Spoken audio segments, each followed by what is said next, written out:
नमस्कार दोस्तों, कैसे हो? आशा करती हूँ जो जहाँ पर भी हो अपने अपने कर्तव्य को सच्चाई और प्यार के साथ निभाने की पूरी कोशिश कर रहे हो। तो इस शुभ आशा के साथ, इस शुभकामना के साथ चलो शुरू कर देते हैं आज के नन्हे इंसान की 33वां पर्व। तो चलिए शुरू करते हैं नन्हे इंसान पर्व 33, लेखिका श्रीमती बानी पात्रो। टैटै अपने बीमार पिताजी को देखने जाती और टैटे की माँ अपने बेटी को, अपने टैटे को देखने आती। इसी आने जाने के बीच में अनु की उच्च माध्यमिक यानी हायर सेकेंडरी एग्ज़ाम शुरू हो गई। रिटन एग्ज़ाम सारे ख़त्म हो गए। इसी के बीच एक दिन अनु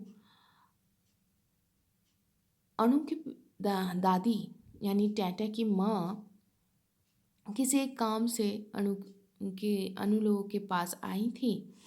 तो टैटे के पास बैठ के कहानी बोल रही थी, गप्पे लड़ा रही थी और बोलने लगी, दीदी, अनु को बोलने लगी, दीदी मेरी एक शौक है, मेरी एक इच्छा है, मेरी एक सुंदर सा तस्वीर खींच देगी मुझे। तो वो पता है सुंदर से साड़ी लेके आई थी और वो साड़ी पहन भी ली और बोली, ऐसे मेरा एक तस्वीर खींचवा। तो अनु के पिताजी अनु की नानी की वैसे ही एक सुंदर सा तस्वीर खींच दिए। इसके बाद अनु के हायर सेकेंडरी के प्रैक्टिकल एग्ज़ाम शुरू हो गए। ऐसे ही एक दिन टैंटैं अपने पिताजी को देखने के लिए गई। उस दिन टैंटैं के साथ टैंटैं के पिताजी कितने सारे बातें किए और कहने लगे, तुम लोगों की जो बेरी है ना, मैं तोड़ नहीं पा रही हूँ, बहुत कोशिश कर रहा हूँ, पता है। टैंटैं कही, तुम ऐसे क्यों बात कर रहे हो बाबा, तुम फिर से ठीक हो जाओगे। इसके बाद वो अपने घर चली आई। उस दिन की बात टैंटैं कभी भी भूल नहीं पाती। अनु के हायर सेकेंडरी केमिस्ट्री प्रैक्टिकल की एग्ज़ाम थी। अनु एग्ज़ाम देने के लिए तैयारी कर रही थी और टैंटा भी उसके साथ भाई सारे ताम झाम में लगी पड़ी थी।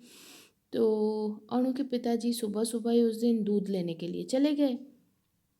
थोड़ी देर बाद ही कॉलिंग बेल बजा और अनु जाकर दरवाज़ा खोल दी। अब कोई अंदर नहीं आया तो टैंटा अनु को पूछी, क्या हुआ, कौन आया था?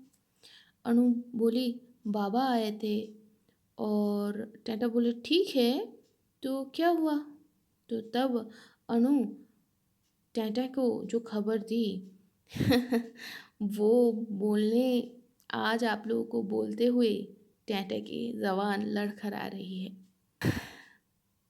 अनु बोली, बाबा आए थे माँ, और बाबा बोले नाना जी गुज़र गए हैं, थोड़ी देर बाद ही बाबा तुम्हें नाना जी के पास लेके जाएंगे। टैंटे को सब कुछ याद आ गई। 2 दिन पहले ही तो बाबा बोले थे, तुम लोगों की बेर मैं तोड़ नहीं पा रहा हूँ। तो शायद यही बेरी थी, है ना? बाबा शायद यही बोलना चाह रहे थे। तो टैंटा टैंटा क्या करे? आज अनु अपनी माँ के साथ होली टैंटा को लेकर आज अनु के पिताजी और अनु तीनों लोग आगे बढ़ गए नाना जी के घर की तरफ। जब टैंटा पहुंची तो टैंटा की माँ होश और बेहोशी के बीचों बीच में सिर्फ अपने ही आप में बोले जा रही थी, कुछ तो बोल रही थी। टैंटा को देखकर वो अचानक से बोल पड़ी, तुम लोग आए हो ना, देख देख तेरे पिताजी ना कल मेरे सर पे हाथ रखकर वो कितना मुझे सहला रहे थे। और फिर ना न्याय को बुलाकर पूरा अपना क्लीन शेव्ड हो लिए, अच्छे से सुंदर से बन लिए। मैं सोची कि वो पहले से बहुत अच्छा हो गए हैं, स्वस्थ हो गए हैं। आज सुबह मुझे वो मुझसे ही मेरे बनाया हुआ मिठाई और जल भी लिए और मुझे बोले कि तुम जाओ पहले अपना पूरा सुबह का, तुम पहले फ्रेश होके आ जाओ। फिर और मुझे बोले जाने से पहले तुम दरवाज़ा को बाहर से थोड़ा बंद करके जाना है ना। तो मैं थोड़ी देर बाद ही फ्रेश होके वापस आई तो और कुछ बोल नहीं पाई। टाटा की माँ वो चुप हो गई, अपने सर पे हाथ देकर वो सो गई, आंख बंद करके सोई रही, लेटी रही। टाटा तब माँ के हाथ को पकड़ के झिझोरते हुए कहने लगी, माँ, ओ माँ, तुम चुप क्यों हो गई? तुम तुम बोलो।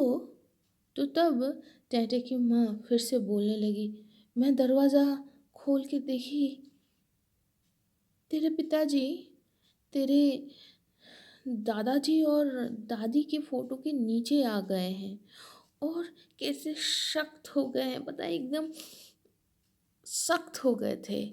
और मैं तभी तेरे भाई लोगों को बुलाया, वो लोग आ गए। फिर डॉक्टर को खबर किया हमने। डॉक्टर आके बोल रहे हैं कि तेरे पिताजी और नहीं है। ये सारी बात बोलने के बाद टाटा की माँ चुप हो गई। तब उस सन्नाटा उस पूरे कमरे में बहुत ज़ोरों से गूंज रही थी और टाटा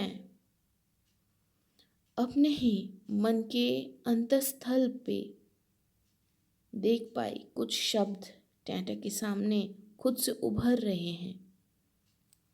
वही शब्द आज टाटा आप लोगों के सामने लाने की कोशिश कर रहे हैं। वो बेरी जो है ना, वो बेरी जो बेरी तोड़ने की कोशिश कर रहे थे टाटा के पिताजी, वो तो 2 दिन पहले ही तोड़ डाले थे। लेकिन आज आज अपने अपने संगिनी सहधर्मिनी की आखिरी बेरी वो पार कर लिए। वो आखिरी बेरी पार करने के लिए टाटा के पिताजी अपने ही जन्म महीने में जन्म महीने की सुबह ये समय ऐसे निर्वाचित किए हैं कि ताकि उनके पिताजी के बनाए हुए जो कर्म भूमि, जो कर्मस्थल है, जिसको उन्होंने पुनरुद्धार किए थे, उस कर्मस्थल के किसी भी काम में कोई अड़चन ना आए, क्योंकि वो दिन छुट्टी का दिन था। तो ऐसे ही वो समझ विचार के अपने प्राण को त्याग दिए। हाँ, ये कह सकते हैं, क्योंकि टाटा के दादाजी टाटा के पिताजी के दादाजी, टाटा के दादाजी और आज टाटा के पिताजी, इन तीनों की मृत्यु कब होगी, कब आने वाले हैं, वो तीनों ही जानते थे और वो तीनों ही जान पाए थे। और इसीलिए वो लोग धीरे धीरे, जैसे हम कह सकते हैं, वो लोग वो साधना में लीन थे, कब कितने बेरी कैसे तोड़ना है। इसीलिए वो अपने जीवन संगिनी को भी उस कमरे से बाहर करवा दिए, ताकि उस जीवन संगिनी के जो प्यार है, निस्वार्थ जो प्यार है, वो उनको रोक ना पाए। आज वो चिर शांति के पथ में अग्रसर हो गए हैं। लेकिन ये जो 3 प्रजन्म, इनकी जो मृत्यु, इसकी कोई व्याख्या आज तक टाटा के पास नहीं आई। हर कुछ हर कुछ टाटा के टाटा के लिए आध्यात्मिक बोलो, अलौकिक बोलो, लेकिन वो लौकिक तो नहीं है। टाटा अपने पिताजी के गुजर जाने की ये जो व्यथा है, इसको भी ठीक तरीके का इसको भी ठीक तरीके से प्रकाशित करने के लिए, रोने के लिए इसको समय नहीं मिला, पता है। जीवन इतना ही निर्मम है, क्योंकि वहीं उसकी बेटी की एग्ज़ाम है, ये याद आ गई। गम में पागल टैटै तब भी अपने माँ को बोली, माँ मुझे जाना पड़ेगा, पता है अणु की आज एग्ज़ाम है। उस होश और बेहोशी के हालत में टैटै की माँ बोलने लगी, हाँ हाँ तू घर चली जा, तू घर चली जा, है ना, लेकिन तू फिर से आएगी ना। टैटै बोली, हाँ माँ आऊँगी। टैटै पहले ही चली गई। अणु और अणु के पिताजी थोड़ी देर बाद में वो घर पे आए, लेकिन अणु घर पे जब वापस आई तो उसकी चेहरा उतरी हुई थी। अणु की माँ, हमारी टैटै, बोलने लगी, बेटा तेरा चेहरा क्यों उतरा हुआ है, क्या हो गया?" अनु धीरे से बोली, पिताजी मुझे नाना जी को छूने नहीं दिए। अणु की माँ अनु के पिताजी को बोले, तुम पहले जाओ, जाकर उसको अपनी आशा को पूर्ण करने दो, फिर वो जाके एग्ज़ाम देने जाएगी।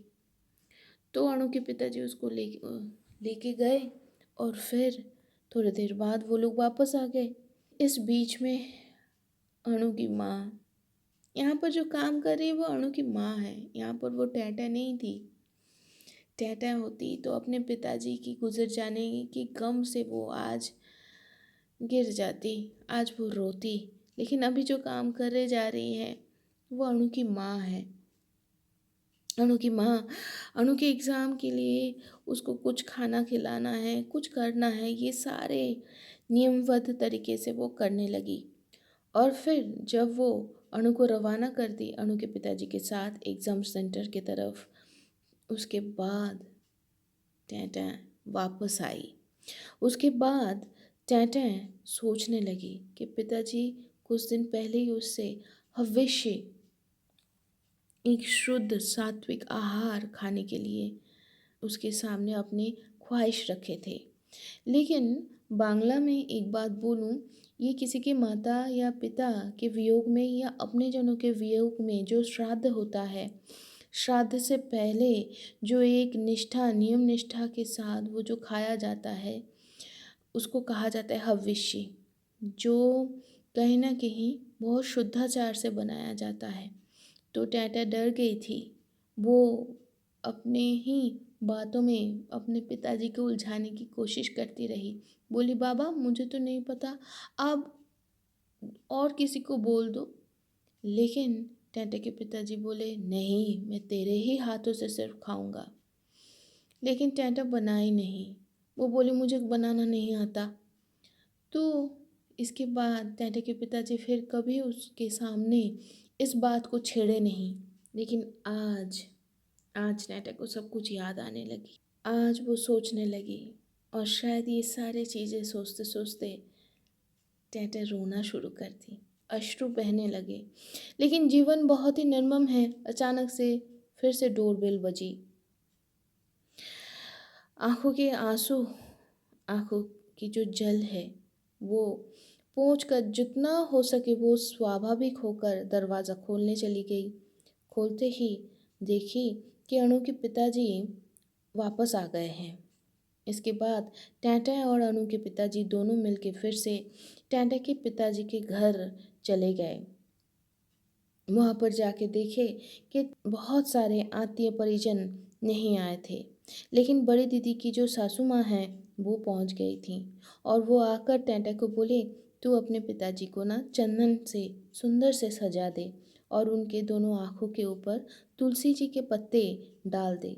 टैटा वही किए, और फिर टैटा के पिताजी को घर के बाहर रास्ते में, जहाँ पर वो एक बिछौना बिछाया हुआ था, उसके ऊपर लेटा दिया गया, क्योंकि इसके बाद अगर घर के अंदर रखा जाएगा तो उनके ऊपर बार बाला की दोष लग जाएगा। उसके बाद उनको घर से निकालना अशुभ माना जाता है। बार बाला मतलब दिन के 12 बजे के बाद। तो दिन के 12 बजे से पहले ही उनको घर से निकाल दिया गया। हम सब की गति यही है। कहीं जानकर, कुछ जाने पहचाने लोग, तो कभी कुछ अनजान आके हमको नहीं, हमारे इस नश्वर देह को ऐसे ही जहाँ पर हम रहते हैं बहुत प्यार से कभी ना कभी निकालेंगे।